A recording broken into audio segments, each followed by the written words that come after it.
nyansa matene asetena also wisdom for righteous living.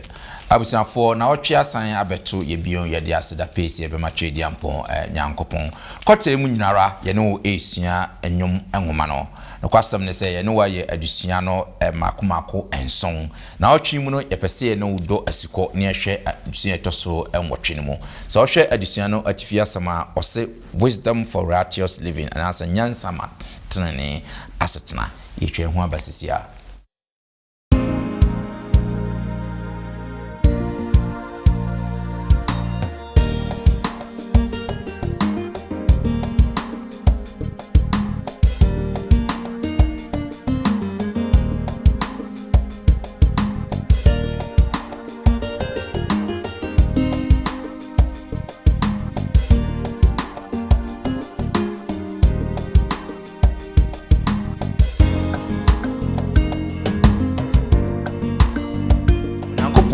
Esro my nyansa yentimi mfa nkan enda ye chese yentimi mfa value enda na ye womu ade yentina akusa no yeda ya ebida ya o man soro no ebetima abasa no mienu so yeda ya ensoro. My example of Job, how anyone go through today where the enemy say inyandu Job dia na chese ye test no na some say so de onyankopon asem nante a why ye say edua bi ye dua wo ewo nsuo no you are directly connected to the source of peace. Omande share adofo kronkron ade share mo amhwe yen amobeye ne mo amhwe ya mo echichi nyinara ye mamu nyina akwa aba na afa ye de nkyira sonko so fi ye ngaje nkwapa Yesu Kristo nchen ede ma mu nyinara ye nim yie se onyankopon se ne woni yen ade ne yie wo hase no sara na mo nso oni mo ade ne yie ye be sa adam ase sonko kwa so se da biara da mo de mo fidie ede to London Ghana memenda akwanfo Sabbath school na afa trosemu empensempensemu na me kanfo ama se nde no first time I will share on YouTube so be subscribe our channel no we don samia adomano so na so kire say yes video we are de biarada wonso wonsa ebe kan bi wonsa kan mema no nso ara na wonso awo so e de akwakoma afo fro mabo afo no aye krado pa mu ba beboa me de sa adihwemu mpensempensemu ade abramo baransa no me enkutie anwum free the harmonies wo emra.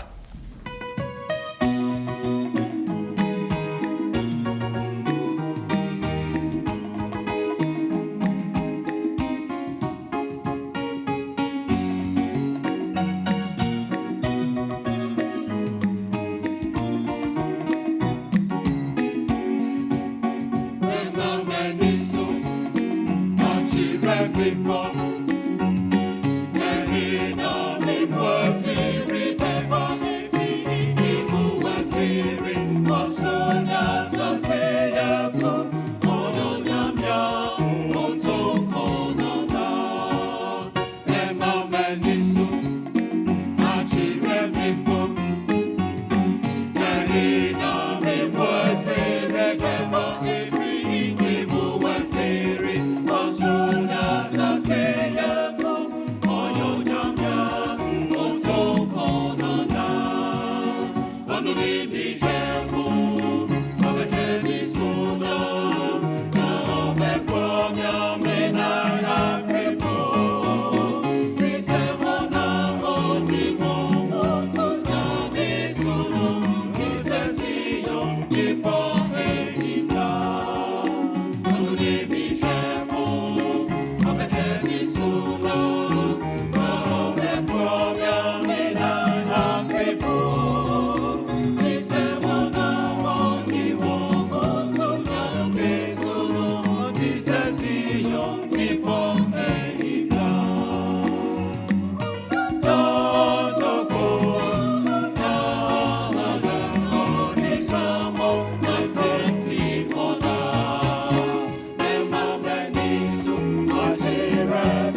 yɛda harmonies ase enwuma omode harmonize yen addition ye de ama yen yɛda om ase papa ye ma memfa saa kwanya ye na afi mi omo ba beboa me wo addition mu ncheche mu ase enkyerɛ mo na afi yenhwɛ yen addition no media mosomfo Bismarck Mensa ende ye ho adom me wo enuapeni Samuel Ababio eka me ho ewa hase When Sami, Yamuakaba, Midasese, and then so your tunes are flow, Waba. Me call Manima, your team Finfino, Elder Doctor Alice Collins, Alpha and Sonetti, and Finfino, Elder Yamuakaba. Yeah, great, that's say, and then sweat me. Abba now may call a chin wine your penny Harry Timonso, and I at a Chonwano. Penny Harry, Yamuakaba. Yeah, great, Madam Assemina, and then with your door aboard Domuse and Fergusi, and family. Young tie for ansana yebebom paye no na fe yahwe in addition ma memfa aseda pesi so nsam fama womo mbo yachidon TV adwumakuwa wodo mbo yachidon na yesa addition yo mo so mo fa de ko wiase afa na nyinara TVN TV Ghana yes nkrankran adwumakuwa wafa TV adwumade ato mo so se wo mo de onyankopon asem dawro nko a no mo bebo omo boa ma asempa no atimi atre akowiase afa na nyinara sani nyina yenim no sika sam edin se wo fasa adwumade de to ho so a enti ebetoto asre wo se wo tie ye na so wo mo bia pese de boatre TVN TV Ghana obo so on number da infoni na ne se wo fa na frɛ obi ba gye so na afi kakra bia no watimi de aboatre TVN na nam sa ye nso ema onyankopɔn ashraw sanso na Hope TV Ghana nso omoboa ye mpa ye sa adwuma ko nso omo nso asempatra adwuma na na omo nso omo ye ka asem ya na omo nso mafa na omo de akowiase afa na nyinara so wo mo bia pese de boa Hope TV a ye sraw obo nso omo nso won number da ye mfoni na ne fa na kakra bia obetimi ne fa boa Hope TV onyankopɔn ebe shraw hence TV nso ye TV foforo aba brekum wo bron ahafo man mu ye sraw sa TV foforo yi afi na abakra won so dwumadi odia ne se onyankopɔn asem na omo nso mo fa de ko wiase afa na nyina sa wo hwɛ odikoda no channels no so abohu hence TV wo hono mo o click so abohu omo nso mdwuma omo di hwɛ mfoni nani omo namba nso de mfoni nani fa na frɛ kakra bia obetimi de aboa hence TV no fa bo omo na won so na ebia chafa won so o play and as o part o play se onyankopon asem no ebekọ wiase afa na nyina no eno nso eno no onyankopon enhira mo se mo agepene se mo beboa sa anuanum ani esa adwuma koyi ende na yeti ebehwe yen addition mu mamema Elder Collins Alpha Emo Empire emaye na fe yenhwe yen addition mu mamema mo me empire Yera Yesu dawase akwanya odi ama esi emesua ho nsem ye ogide se nyansa ne nimdie firi nkyɛn enti de ese bebre se fa bedom ye boye na kasafa ye mu ye de tiefo nso hyɛ wo nsa ye srɛ se ho nsem ba wo ho a ye srɛ se maye ahobrase na yemfa enye wasem ye dawase efisi ebisa we o doba Yesu demo amen wait now chimu no ye share or say wisdom for righteous living nyansama tenene asendra for last week na addition to so and so last week no was say wadoye kudru esro your mercy reaches unto the heaven nina David nyoma oto ye na o praise onyankopon na nyeso David ade Jesus say you ewum se ono wo ye de boneyefo de na so ohwe okwan nyankopon fa so de namfom so de che no ohwe onyankopon adebo tumi ohwe se ne onyankopon si kro ne nyankopon si kina de obeka ne se onyankopon adoye no edoson everlasting enunti na osuto emaye nso say regardless of yansi babia empempenso bia ye mboni akwakoduru no say yet so no David na ye ka ye mboni na ye sufre onyankopon adoye no edoso bro so say obetene ne nsa na obegye yen afri ye mboni mu na otwi mu no ose wisdom for righteous living anase nyansama tenene asetena enka abosam no ye pese e free Psalm 90 verse 12 Psalm 90 verse 12 yanhwe de ewo hono nyom aduokno ntichemu a eye edum yenu ose ma yenhunu ye na kan sania etie na yenya nyansa akoma ma yenhunu ye na kan sania etie na yenya nyansa akoma amen. So teach us to number our days that we may gain a heart of wisdom. Amen. Amen. No kwasem say nkabosem yi nkabosem a de pa yi say nyontofoɔ no ka kyerɛ onyankopɔn ebisa onyankopɔn sɛ ɔmma no nyansa sɛnea ɛbɛyɛ betumi akan yɛn na sɛnea nyinaa anim abusiafoɔ no ɛna wei etu fly sana broni ɛka ubunwa sɛ your friends ɛkɔbɔ 12 yi de wani bɛba ho so kra na anya abɔ 5 na abisa ho sɛ sisi ana 5 aboyi ɛkyɛ sɛ emre etumrika emre ɛdane emre contentem emre kɔ hyew wuntimi nkan emre wuntimi enni so sara na abrabo ya ye bonse ye nyina nim sɛ ɛyɛ uncertain enne wunim sisia na wunim ni ato ɔkyena wunim ni ɛbɛto ɛna yɛsaji tumu paa so sɛ onyankopɔn bi ba bebu atan ɔbɛba bɛsɛ bɔne ɛne sɛ saadia na emre kakra onyankopɔn ama yɛ wɔsi value samre no na dwumadie bi ɛpɛsi edi ya hofama eni bibia wɔsi yɛde som nyankopɔn no wɔsi yɛde som no sanse yɛnim ɔkyena ɛho asɛm ɛno na ɔnwomtofo no ɛto saa nwumie ka kyerɛ sɛ onyankopɔn yɛsrɛ ma yɛnyansa yɛntimi mfa nkan ɛnda na yɛkyerɛ sɛ yɛntimi mfa value ɛnda na yɛwɔ mu yi na yɛmfa yakoma ɛne adom nyinaa ɛmfa ma sanse ɔkyena yɛnim ne ɛbɛto yɛn yɛbɛkɔ saa adesua no mu na afei yɛhu adesua betimi asua firi ɛnɛ adesua anymore. Great. Young to us so na afei yɛnhwɛ or say your word I have hidden in my heart. Me de wasɛm asie makoma mu yɛnhwɛ adesua saa particular adesua na tifi asɛm no ɔde ma yɛn wɔ Psalm 119 no verse 1 no ɛde ɛba no Psalm 119 verse 1 no ɛka asɛm bi ɛwɔ hɔ no verse 1 to 5 no yɛnhwɛ asɛm a wɔka no wɔ hɔ adɔfo no ma ɛntie onyame asɛm Psalm 119 free baako ɛkro no insira ne wɔn a wɔn kwan yɛpɛ ne wɔnam awurade mmara so insira ne wɔn a wɔhwɛ n'adansesɛm so na wɔde wɔn akoma nyinaa di akyire nso wɔnyɛ amumuyɛdeɛ na wɔnam n'akwan so na wona wode wo nsiesie ahyɛ yɛn sɛ yɛnni so koraa sɛ wotenetene makwan na medi wahyɛdeɛ so nsia no sɛ mehwɛ wo mmara nsɛm nyinaa ɛneɛ anka m'ani renwu mede makoma tee bɛda wo ase na masua wo tenene atemmudeɛ no medi wahyɛdeɛ so manensi hɔ emame great me da say abusiafo we is Psalm 119 verse 1 to 5 no blessed are the undefiled in the way who walk in the law of the Lord. Blessed are those who keep his testimonies, who seek him with the whole heart. They also do no iniquity. They walk in his ways. You have commanded us to keep your precept diligently. Oh, that my ways were directed to keep your status. Amen. Yɛnhwɛ saa anwum yi a yɛto no wɔ ha sei no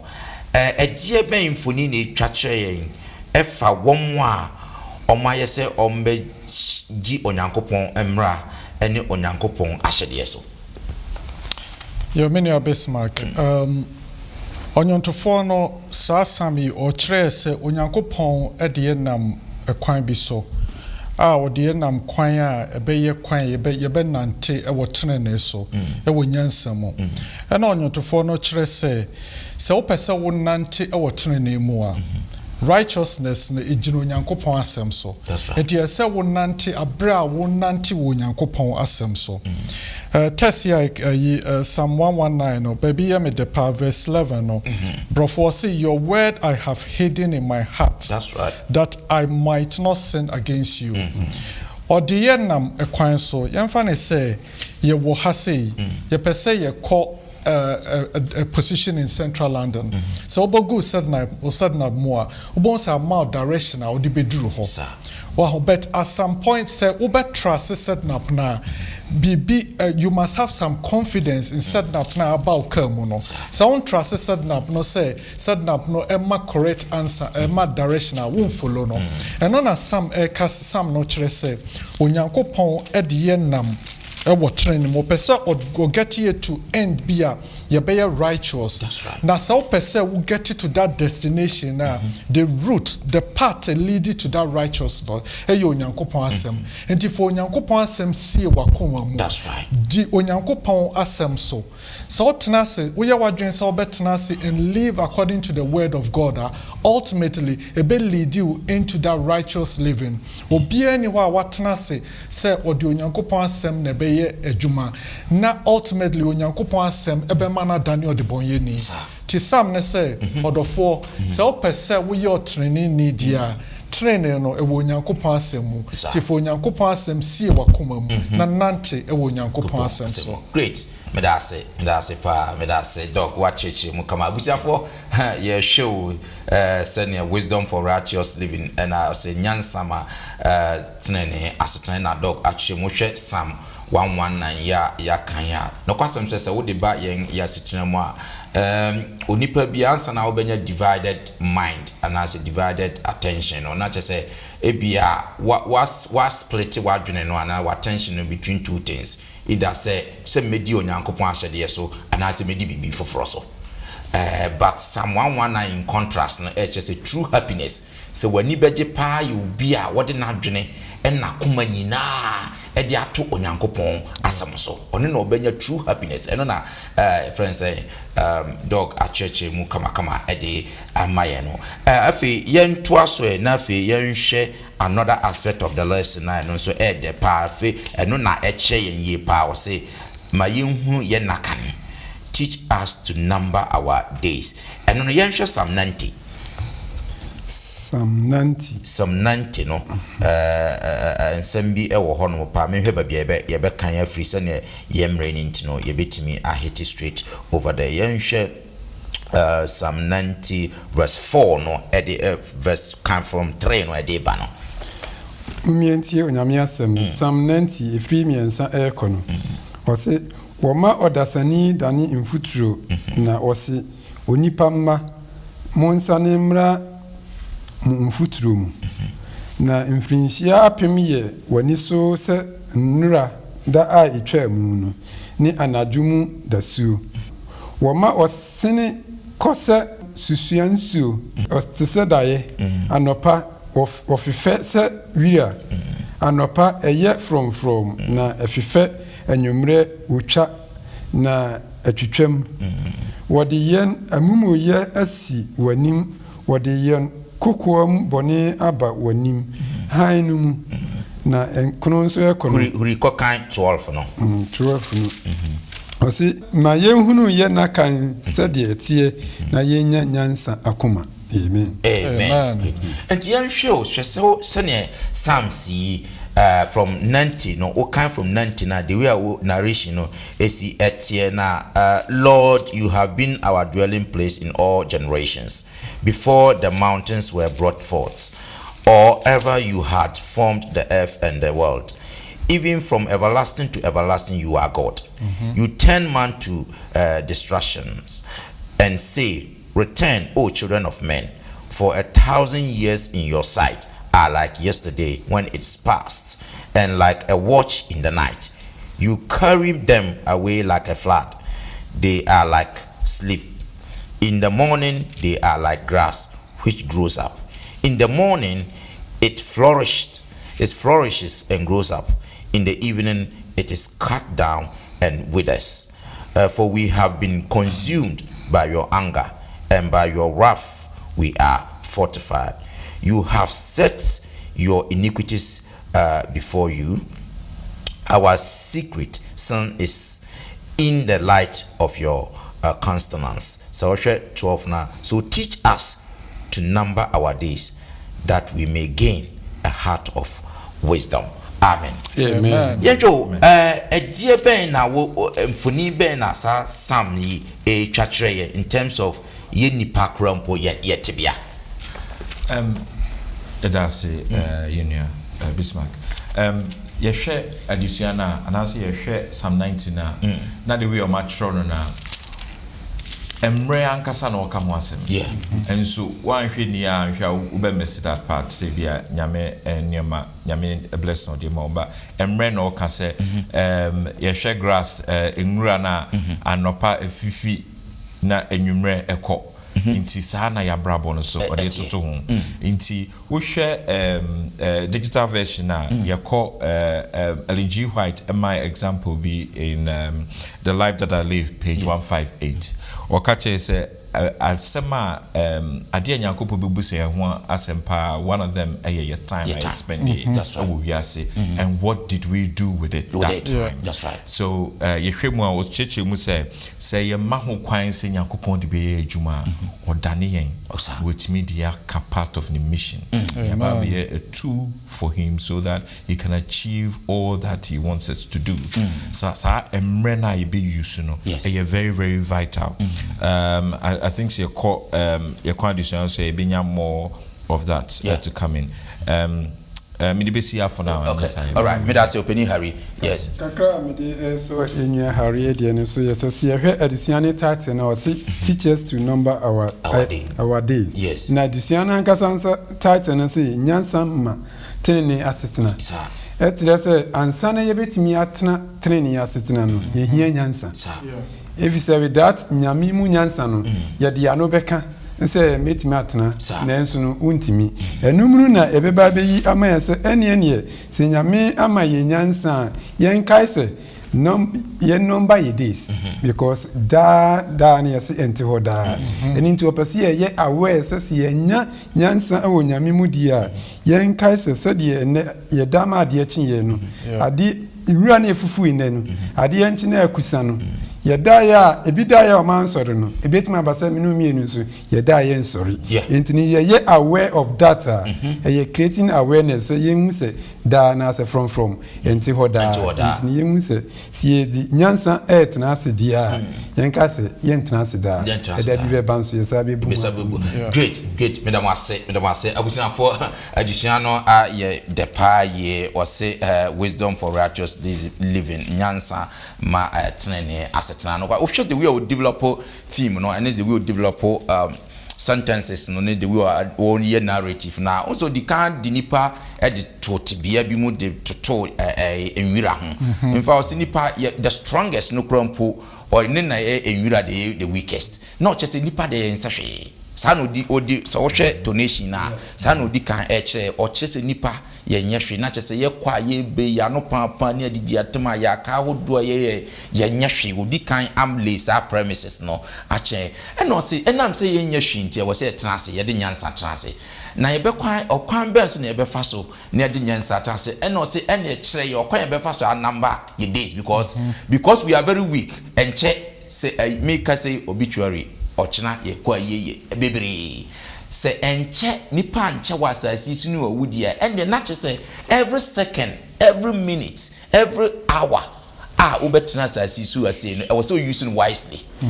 using wisely no say ode ni nyina be ma onyankopon that is the wise living enye sa na che se ye kwa ye ba nyina ye nyina no ensiaga great enti psalms no ma ye nyansa bi wa asia no kwasem se yesua ni nyina no na ye eden ye de bo ye mbra great yen to aso na fe yen hwe ne edi wo se ewurade sohwe no yetwe ewurade sohwe no se ne esitie because sometimes na aye adwemu entanta ewurade osoyenhwe o kwan ben so anase sen na yemfa ewurade enase ewurade ne sohwe yemfa ne sen na etisen ye kinkan bibi wo Psalm 81 ye ni kan hwe Psalm 81 no verse 7 and 8 Psalm 81 verse 7 and 8 yeah enti onyame asem Psalm 81 7 and 8 wofre ahohiahia mu na miyiwo mu mifri aprana mu meje wo so meso mehwe maliba asu ho enwotwe no me mantie na mini wo adansie o Israel se wubetie mi a asi amen kan 11 no so eka ho verse 11 verse 11 nso say nanso me man antie me ni na Israel ampene me Amen. Amen. Yɛhwɛ saa enwum tuo yi anaasɛ saa enwum yi ɛno nso no deɛ na ɛkyerɛ yɛn for onyankopɔn no nso hwɛ a wɔde so nipa ɛhwɛ say you called in trouble and I deliver you. I answered you in secret places of thunder. I tested you at the waters of Meribah. Hear, O my people, I will admonish you, O Israel, if you will listen to me. Yeah. Mfoni ben asasa misi o twatwere yen. Enti baby aye dru no toa de yesua afa say ye number ye days na ye nante onyankopon akwan so. Na wo nante onyankopon akwan so no, it's not an easy task. Yes. In here a lot of faith. Free say what started journey no wouldn't de wo wanim, but onyantofo no say trust the ways of the Lord. Say onyankopon e de obekọ baabi a e say uduru aye say opese uduru e wo trene mu no eno na oka say eduru tem bia onyankopon say obeboa ma ogidi ahyede no nti no oma niam bi sisi wa brabo mu na saa niam no e test e trials a say wutim pass a aye say wako school yentimo nyesa waba primary 1 wo toto a lion no binti eduru we are near promote you to show say you have really studied primary 1 na o merit say am fan ko primary 2 no so your test wow test no mra so utim stand for the test na when you that faith no move what jump from primary 1 to primary 2 if you fail the test obet was what na primary 1 na and as some no can say or the my example of or the Exodus 17 emra edru mrebia onyankopon sheda ma shortage bi ba e wo Israel mu akwantu e wo wilderness no ano onyankopon de test yo ma hu say ono onyankopon so obetim di o makodru the promised land no samre ya ma encounter this challenge no se munya gidie wo nyame mu a na atom gidie no ma to aso ni onyankopon anante using the analogy of Sadnab na mekano. Meka mo Sadnab wom. Every time me boat to more landing have be or the me quite exactly. Until there was a time be or mo invite me a place at Coventry. Me call order. But because of the confidence, trust and me walk, I was Sadnab Musa London baby or the me call no. Emra me bought postcode no. There was no fear. Me follow no sa na de me go through Coventry. And no now Sam ne can say mo nyankopon ho kwan. Yes. Practice for nyankopon adwuma ne ye adwuma ebedru baby in your walk with God no both the challenges be beba na challenge ne ba continue to trust in the Lord ye where onyankopon e de apron new na was strengthen your faith so tim go through that challenge na e ma wogide wo nyame mu e ye den na watwa so e de onyankopon achi na say wo call in na one small try wo lose wo faith e be block na sa confidence say wo udi onyankopon achi no obelusu sa medase kakra me de beka Dr. Ade no say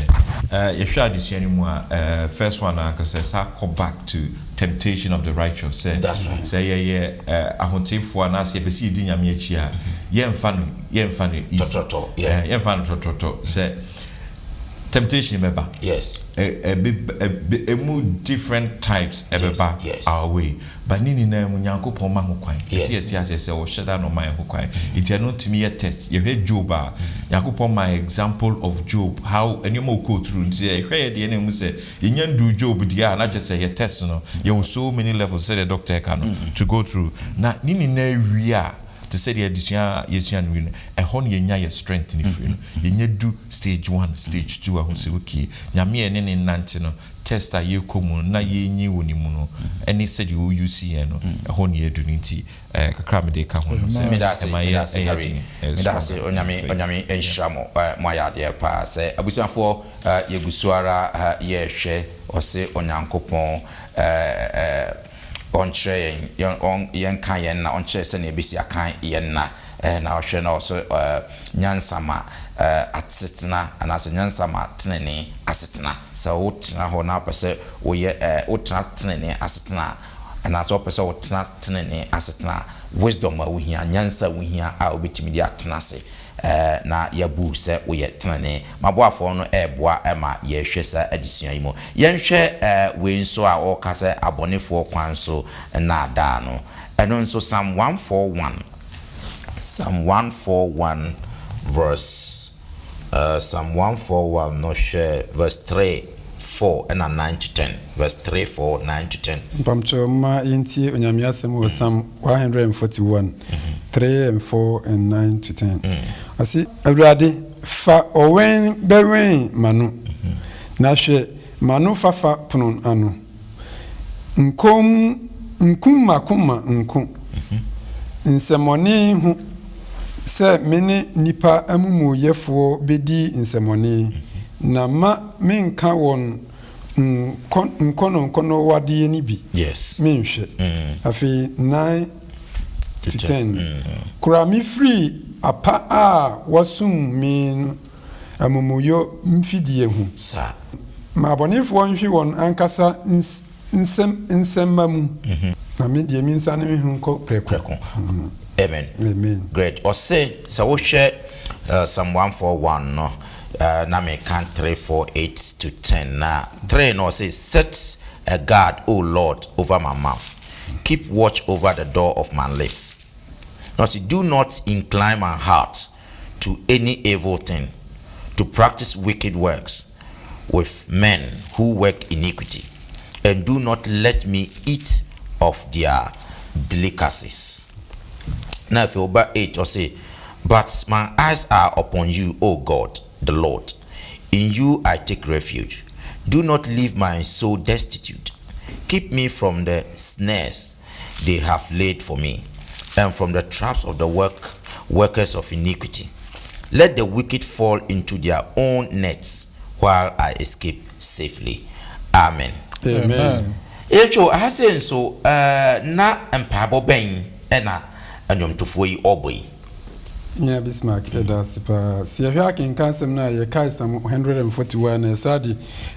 Psalm 1 no so eto aso se insira ne onipa wonanti abonefo agina na onyina de boyefo kwanso na ontina fedifo tena bia yes Psalm enwuma na yesia no omunyina me ehun se unipa wo yese de ne a wia untimi nka se nko nsohwem sa ensohwe no etwa ye ho ahia na ebi wo ha ebetumi abase nya yedi ya no beka nya yedi ya ni hu a yentimi control ye hu no enu na esade temptation ebreye yes na no matter what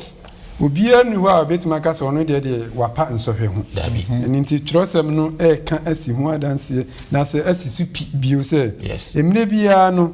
yen fires ho enhye onyankopon ensem na yen su enye fansa mpanfo beka se hu ana se o we de matra ho ona se we de minim dadada na se minim no ebetimi alidi etu temptation a yen na enwene ho afi ye be fall in na ne ya no bonsam atwa mfoni ama yen se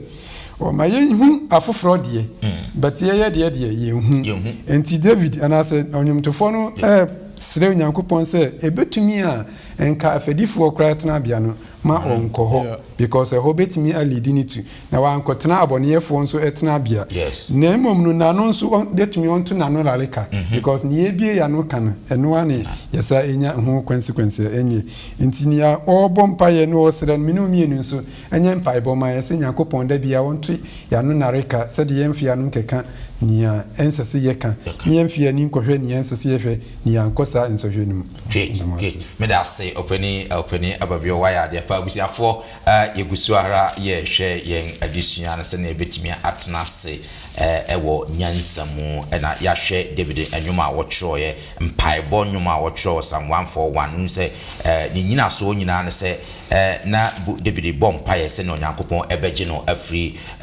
odbonefo ani otirimodinfo no ensam nanso no kwasam se wo hwe nsemfu a David gina wona otumi se na David no ono no onyi ne ho mfiri mu se woni de oye ni papa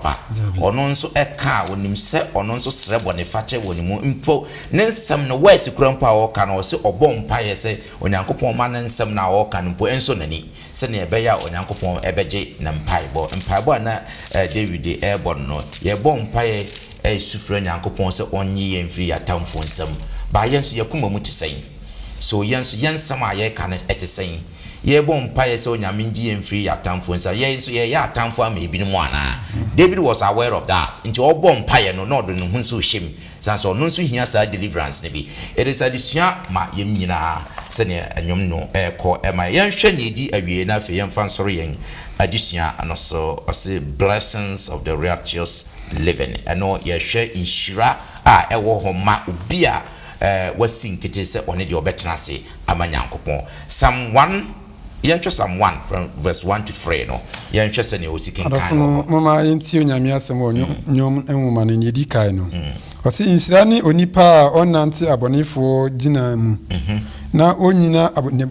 ne boyefo kwanso na ontena fadifo tena bia na emom nani gi awurade mra ho na odwene ho awiane anajo otise dia atim asubonten ho esu naba ni bremu na haha mpo na die oye nyina bewie ye amen amen di awie ni sa enshirasem we na sa semwe sa sams we nso no edebe na ka kire efa obi a wasi nkete se obetena se ama Ewurade say ye hwe additional title na ahana ebisipi wo because I say additional title here wisdom of the righteous living say yetna nyame akwa mu ne ne nante a ehunhira ode be man ene wo someone okache say if we walk in his ways these are the things how to be mine. Great. So honor I think additional and pempens on ABC. Great. Many are best mark me fa cranka many are haridia so someone is so beautiful. It's just beautiful. Or advice is say we need per se obey body. Who person would not tune Yankopon Council. No, so sometimes no, dear, this is the journey it lead you to Bonnie. Or advice us men one or more drink evil crowd anyway say associate no. And all can say rather not to know Yankopon semu. Now so to know Yankopon semu some ne can't be a mechanic mama need you too much. Also bear say a tree planted by the rivers of water. A dear hear a man who in from a yinsu. Now some say so do Yankopon sem nantia. Why yet to say a dear be a dear you are directly connected to the source of peace, the source of blessings, the source of prosperity. Until the way you are bound to succeed. Or therefore, the additional can say, so opesa wunya asetna asundwe wo mu ana asetna anije wo mu asetna hotoso wo mu ana onyankopon asama eba onchen say onyankopon asemu onyankopon by living according to the words of God and the senshira no ba enti nanti onyankopon asemu na some say so nanti onyankopon asemu a why to say there is a direct connection between you and the source of blessings. That's right. There is nothing that will stop you say obe prosper bibia wo ye bie be koso wo ware be koso umma chichi be koso wajuma sem be koso wonyame som be koso bibia be koso if we say why you connected to the source of blessings. That's right. And no and some e catch great na me de kakra so penifo de no so say verse 2 no say the dog e kan ye no say na emom no nani gi awurade mra ho na odwene ho awiane anajo. Imagine say adwene ya yeni adwene de etrim enu ne de ye bibia enti ni awo dwene no enu ne move amu akoye na se wo fa onyankopon asem se wo dwene ho a onyankopon so asem so enkyere wo boni bi akokoye na se wa mfa anwene ho a ene foforo beba besi wutinim no se boni na de ba bon se na adwene nso follow ene ne sema anwene nyame de na se wi abewura mu na me dwene de ene me move on enkonkoye but ye di nyame de na ebe ma nyansa a ye hwehwe a ebetimi de atena se ne ye di ya adwene na adwene sa asem na anopa awia ne anwumere a kyɛ sɛ full of the day no adwene ayɛ occupied nti biribiara mfiri external bia nsa mbɛwura mu a ɛyɛ bɔne yo meda mo ase abusuafoɔ munya meda mo ase mabeguafoɔ meda mo ase pa yie sɛ mama mo ho kwa ma twedi ampon nyankopɔn de mo ɛyɛ adwuma sana abusuafoɔ a mo tie a mo hwɛ yɛn so ɛyɛ beda mo ase pa yie nso sɛ mo de mo afidie di ato ase a yɛne mo ayɛ adusua ɛtɔ so ɛnwɔtwe ɔse tenase nyansa wisdom for righteous living nyansa ma tenene asetena no kwasɛm sɛ maboafoɔ no aka bebree mempɛ sɛ mɛsa kasa ho bebree mmiye sɛ yɛsua yɛtie saa adusua yi yɛbɛpie na afei yɛde akɔbɔ bra nansan wiase mu nyankopɔn ɛba wɔhu sɛ ampa yɛtumi atena nyansa mu ɛde atwɛn no onyankopɔn nhyira mo baabi a mo biara no katewani na mema opani hari nhyira so ɛma yɛ radio dase ba edase sɛ wama yɛn ho kwan sɛ yɛn esua wade ne mpo yɛmfa nkɔ ewiase yɛfa nyina da wase ne nyansa wode dom yɛn a yɛde nyante ase a yɛtimi ɛde ɛkyerɛ emu ɛde kyerɛ amanfo so ɛsɛ sɛ bebi ebedu bia mante ase yɛnyɛ adwuma na ahobrase yɛnyɛ adwuma na yɛhu sɛ yano ɛyɛ the first step a yɛtimi yɛ tempted nti nsɛm ebefiri enum aba ɛka nsɛm bebree de firi enu ba ne asa edi so ɛso so be mman mu a deeper understanding ama yetimi edi wasɛm no so da nyina when you saw the by scripture amen amen amen